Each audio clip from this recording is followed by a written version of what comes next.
साथियों नमस्कार। आज हम लोग बात करने वाले हैं चरक विमान एक के अंतर्गत रस विमानी अध्याय के अंतर्गत हम लोग बात करेंगे।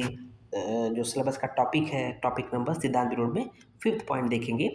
अत्यधिक सेवन से वर्जित द्रव्य अर्थात द्रव्याज विचार एवॉइडेड फॉर रेगुलर कंजप्शन। अर्थात कहते हैं ना कि प्रश्न सामान्यतः पूछा जाता है मल्टीपल चॉइस क्वेश्चन में, आपके वाइबा में, कि ऐसे कौन कौन से द्रव्य हैं जिनको अत्यधिक सेवन में, मतलब अत्यधिक सेवन मतलब लंबे समय तक रेगुलर कंजप्शन नहीं करना चाहिए। अर्थात इनका अत्यधिक सेवन से वर्जित द्रव्य कौन कौन से हैं। तो जवाब आपको जानना चाहिए, ये बहुत ही इंपॉर्टेंट पॉइंट है।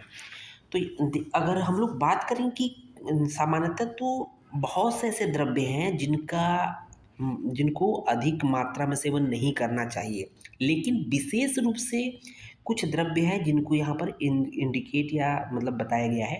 तो उसके बारे में देखते हैं। तो ये रेफरेंस आपका चर विमान एक का श्लोक नंबर 15 देखेंगे। आप लोग बुक जरूर ओपन करिएगा। विमान एक का श्लोक नंबर 15 देखेंगे। अत खलु, यहाँ क्लियर कर दिया है कि तीन ऐसे द्रव्य हैं। अत खलु त्रीणि द्रव्याणि, क्या है? त्रीणि द्रव्याणि। तो आपका पहला मल्टीपल चॉइस क्वेश्चन बनता है कि कितने द्रव्य होते हैं जिनको अत्यधिक मात्रा में सेवन नहीं करना चाहिए? तीन। ये विशेष रूप से बताया गया है, ठीक है ना, खास तौर से।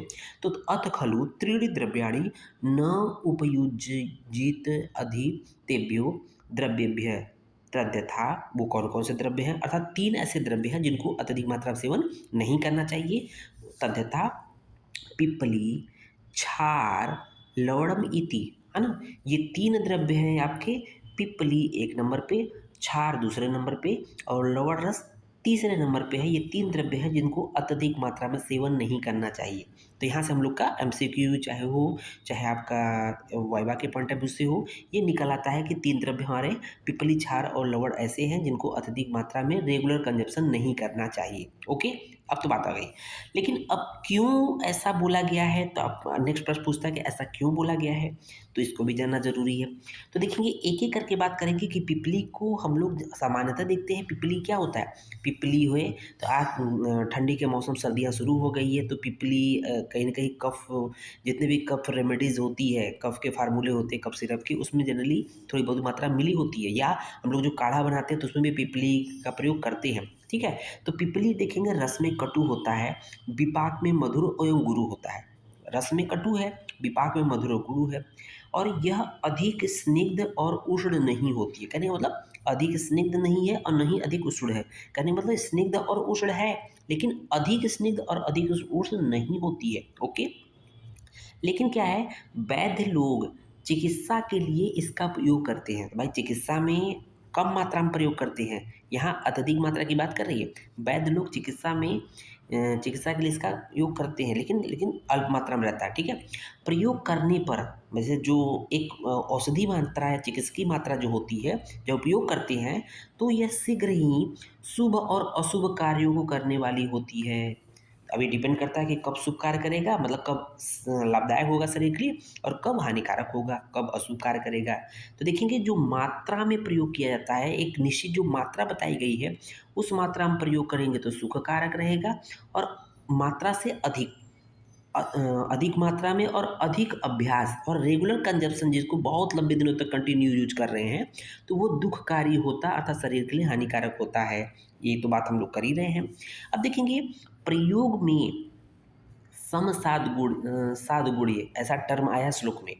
प्रयोगात सम साध गुणीय ऐसा बोला गया है। आप देखेंगे प्रयोग में सम साध्य गुण होने से, अर्थात मीनिंग क्या है कि अर्थात सम मात्रा में या अल्प मात्रा में, सम मात्रा में मतलब जो मात्रा बताई गई है, या अल्प मात्रा में थोड़े काल तक, ध्यान दीजिएगा, सम मात्रा में या अल्प मात्रा में थोड़े काल तक, थोड़े समय तक प्रयोग किया जाता है, तो किया जाए तो अपात भद्रा अर्थात कुछ देर के लिए शुभ कारक होती है। अपात भद्रा मतलब कुछ देर के लिए शुभ कारक होती है, अगर सम मात्रा में, अल्प मात्रा में थोड़े समय के लिए अगर प्रयोग किया जाता है तो, ठीक है ना।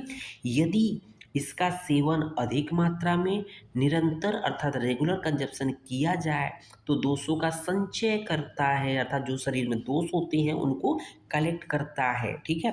और निरंतर सेवन से, लगातार सेवन से, रेगुलर कंजप्शन से पचने में भारी पचने में भारी होती है और क्लेद कार्य होती है।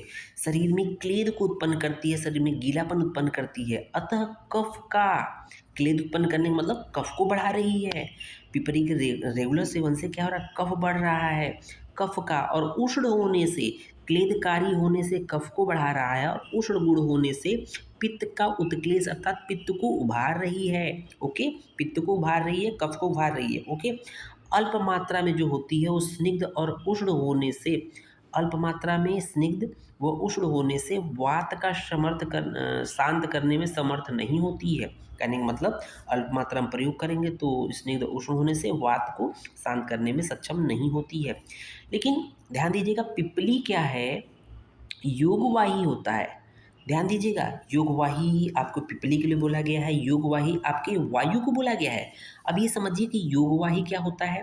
तो योगवाही एक ऐसी प्रॉपर्टी होती है ना, कि योगवाही वो समझ लीजिए कि वो, इसका खुद का अपना विशेष गुण नहीं होता है, जिसके साथ मिलता है उसी के गुणों के अनुरूप काम करने लगता है। जैसे आप देखते होंगे आपके चारों तरफ, मतलब जिस आप लोग स्टूडेंट हैं या समाज में रहते हैं, तो कुछ लोग ऐसे हैं कि वो सबके लिए, जैसे एक होता है ना, अच्छे के साथ जाएँगे तो अच्छा व्यवहार करेंगे, बुरे के साथ जाएँगे तो बुरा व्यवहार करेंगे। कहने का मतलब वो हमेशा पाला बदलते रहते हैं। कहने का मतलब जिसके साथ जाएँगे उसी की तरह कार्य करते हैं। जैसे वायु है, ठीक है ना? वायु ठंडियों में ठंडी रहती है, गर्मियों में गर्म होती है। इसका मतलब वायु अपने गुणों को ऋतुओं के हिसाब से या संगत के हिसाब से बदल रही है। उसी तरह से इसको बोला गया है पिपली योगवाही है, अतः केवल अकेले पिपली का प्रयोग नहीं करना चाहिए। ओके, तो पिपली का अगले प्रयोग नहीं करेंगे। अब ये कि अलग अलग रोगों के अनुसार अलग अलग जो द्रव्य प्रयोग करेंगे उसके अनुरूप ही कार्य करती है पिपली। तो ये तो हो गई पिपली की बात। दूसरा नंबर पर आता है क्षार। क्षार हम लोग देखते हैं, क्षार क्या होता है, उष्ण होता है, तीक्ष्ण होता है, लघु गुण से युक्त होता है विशिष्ट होने के कारण। मतलब इसमें उष्ण, तीक्ष्ण और लघु गुण विशिष्ट होने के कारण सेवन करने पर, अगर से क्षार का सेवन करने पर सर्वप्रथम क्या होता है, क्लेद को उत्पन्न करता है। तो क्षार क्या करता है, क्षार का सेवन करने पर शरीर में क्लेद उत्पन्न करता है, शरीर में गीलापन उत्पन्न करता है और बाद में शोषण करता है। तो पहले तो गीलापन करेगा, लेकिन वही बाद में उसको सुखा डालेगा। तो ये क्षार का विशिष्ट गुण होने की ये विशिष्ट कार्य है। ठीक है, क्षार के बारे में हम लोगों ने पढ़ा है चरक संहिता में कि क्षार पाचन, दाह, भेदन कार्यों के लिए प्रयुक्त होता है। तो क्षार विभिन्न कार्यों में प्रयुक्त होता है, विभिन्न कार्य में पाचन है, दाह है, भेदन आदि कार्य में यूज होता है। ठीक है ना। यदि क्षार का अधिक मात्रा में प्रयोग किया जाए तो क्या होगा, क्षार का अधिक मात्रा में प्रयोग कर रहे हैं तो केस अर्थात बालों और दृष्टि, हृदय और पुंस शक्ति को नष्ट करता है।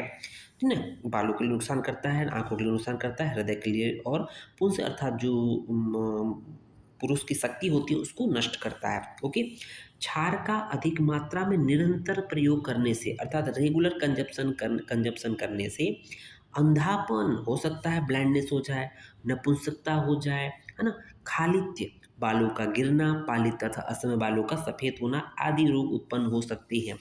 ये एग्जाम्पल जो बताया गया है, जो स्थिति बताई गई कि जैसे एग्जाम्पल दिया कि कहाँ के लोग इस तरह की चीज़ों से पीड़ित रहते हैं, क्योंकि ये क्षार का रेगुलर कंजप्शन करते हैं।